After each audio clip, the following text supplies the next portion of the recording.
Hey guys, free pick time. All right, back with another free play. So I didn't have a play yesterday for you guys, feeling a little bit under the weather, but I want to get you something out for Saturday. So I got a play for Saturday. I'm going to walk you through that and why I think there is value. So we have a busy weekend. My full card is already out for the weekend. We got lots going on, a little bit of English Premier League, a ton of NFL and NHL, and then a little bit of college basketball mixed into there, but predominantly NFL, and then we got some NHL, well, actually quite a bit of NHL as well, because that's where a lot of the value is. So yesterday, I want to talk about this because I think it's important.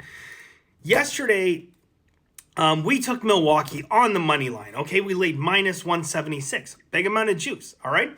Boston was coming off a very tough overtime win against Minnesota, and we had Boston the day before. They got it done. But I watched every second of that game, and I watched them run back and forth, up and down the court. And at the end, it was very, very high pace. It was a hard-fought overtime win. Now they're going to come into Milwaukee, where Milwaukee's sitting there with something to prove. Well rested. This was a no-brainer, absolutely, as far as I was concerned. But now throughout the day, pardon me, I'm watching the line decrease, okay? Going from minus 170, minus 160, minus 150, minus 140, closing at minus 130. So at the end, when the smoke had cleared, Milwaukee blew them out, 135 to 102. We cashed. At one point, we were leading by more than 40 points, just crushing them. This was not a good play. Bottom line, okay? What is my job as a professional sports bettor? To be able to identify value and beat the closing line. Now, there was no significant injuries in this game. The Sharps saw something that I still to this day don't know what it is, okay? But they saw something. To have that amount of steam come in, to move a line 46 points, that is significant. Significant. So at the end of the day, I can't sit here and claim, yeah, that was our top play yesterday. I loved it. They blew them out. It looks really good for me. It wasn't a good play because we failed to find closing line value. And that is really, really important to understand. Now, there are Sharps on the other side of this game. I'm agreeing they were probably on the right side of this game. I was not. Now, if they were out there in my space, they would have to come out and tell people, well, it was a good play, guys. We beat the closing line. We found value, but our team got blown out by 40 points. And what would people say to them? They'd say, yeah, but they lost by 40 points, so who cares? They're right. They would be right to say that, okay? And it's challenging to drive home the message to people of what professional sports betting actually is. And the importance of being able to beat closing lines and finding value long term. Look, you're going to have games where you don't beat the closing line, but you still manage to win. And you're going to have times where you crush the closing line, crush it, and lose. That is just a reality of sports betting. Now, it's challenging to, try to educate and try to get across to people, the math behind these games, when math is basically my existence and my life. It's what I'm good at. That's what God blessed me with. I would honestly love to be able to play piano. I mean that sincerely. I've tried. Great Balls of Fire, Jerry Lee Lewis. I would love to be able to rip that on piano. As a kid, got to see Angus Young for AC/DC, and I swore after that solo, all I wanted in life was an electric guitar. Got one. I can't play it. I just can't. My brain will not tell my fingers how to do this or how to do this. I can shoot a puck. I played a lot of sports, but I have no gift for art whatsoever. I couldn't build a house. I can't paint a picture. I can't do it. But I can math. That is just something that I've been able to do, okay?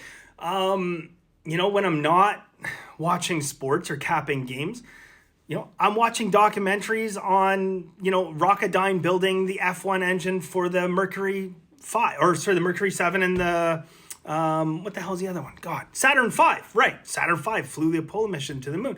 I've read 300-page reports from Belcom. The company went out of business like the 1980s. I read 300-page reports about the thrust to weight ratios to be able to propel rockets into space because it fascinates me and I get it. And I think it's cool.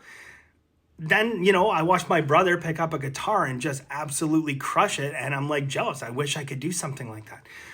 But my point is this.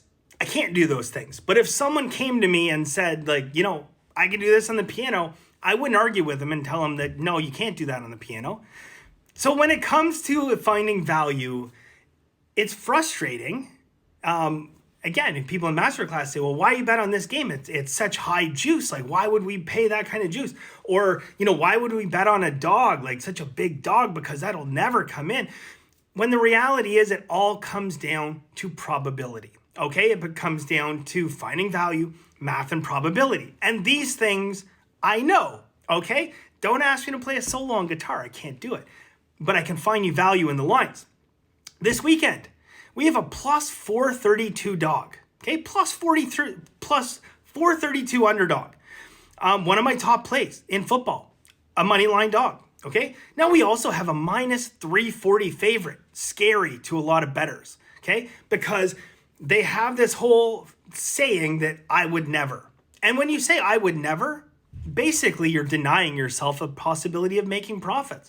Because my biggest bets I ever laid a couple elections ago, okay? I laid 2 bets. I laid the Republicans to win Mississippi. I had them at a 99.7% chance to win, okay? I bet, and this is the doozy, this is the biggest juice I've ever laid. I bet Democrats to win California minus 1,600, okay? I had them as a 99.998% chance to win, which equates to about a minus 4 million in what an actual true line should be. Now, because obviously, you know, there's, you know, this is weighted more towards people's thinking as opposed to actually, you know, what is realistic in the numbers, I was able to find value at minus 1,600. Could I bet a lot? No, because you're not going to risk a large chunk of your bankroll, but I was definitely able to get down some, and it was a great wager because that true line should have been minus 4 million. I got it for minus 1,600. I am not afraid of juice. On the flip side, got a dog here. We bet dogs that are plus 1,000, plus 900. It doesn't matter because all we're looking at long term is math and probability. And what we need is to win enough percentage of those games that it makes it worthwhile. Okay? Now, when you're laying minus 340, that's a big number. It can be scary to a lot of people. But when I can come out and tell you guys that I've looked at the numbers and I can accurately say that our team will win at 83%, then we have value. Because we can look at the number of minus 340 and say it's got a true line value somewhere around 77%, probably 77.4, something like that. Okay? So when we have a value at 83, expected win rate of 83, that should be a true line up around minus 480 or minus 500 somewhere. Check my math. It's probably close. Okay? So at the end of the day, guys, when it comes to these bets, the only people that really need to be afraid of these bets are the people who are not practicing bankroll management. Now, another reason why these bets have gotten such a terrible light in this industry is very simple. Because it is the vessel that scam artists use to get their plays down. You get guys out there like Vegas Dave, and, you know, they'll give out a bunch of minus 400s and minus 500s. And, you know, when that loses, they'll tell you to double up and so on and so forth, right? It doesn't work, obviously.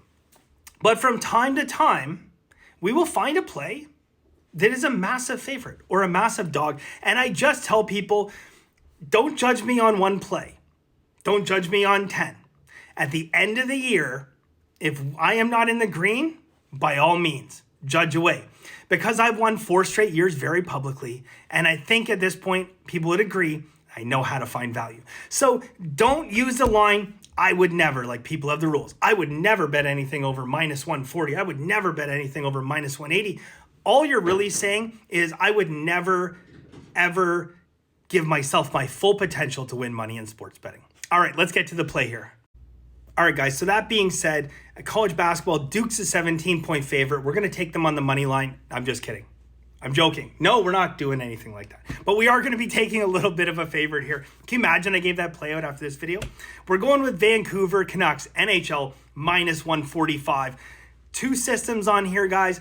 2 steam bets already. These systems come in at a 4% ROI, and a 37.1% ROI. That is definitely something to get excited about. 200 plus games on that system as well. So it's a very mature system for the NHL. Hopefully be back with a play for you guys Sunday. Think more about beating the line. Forget about what the odds are. Okay? Best of luck, guys.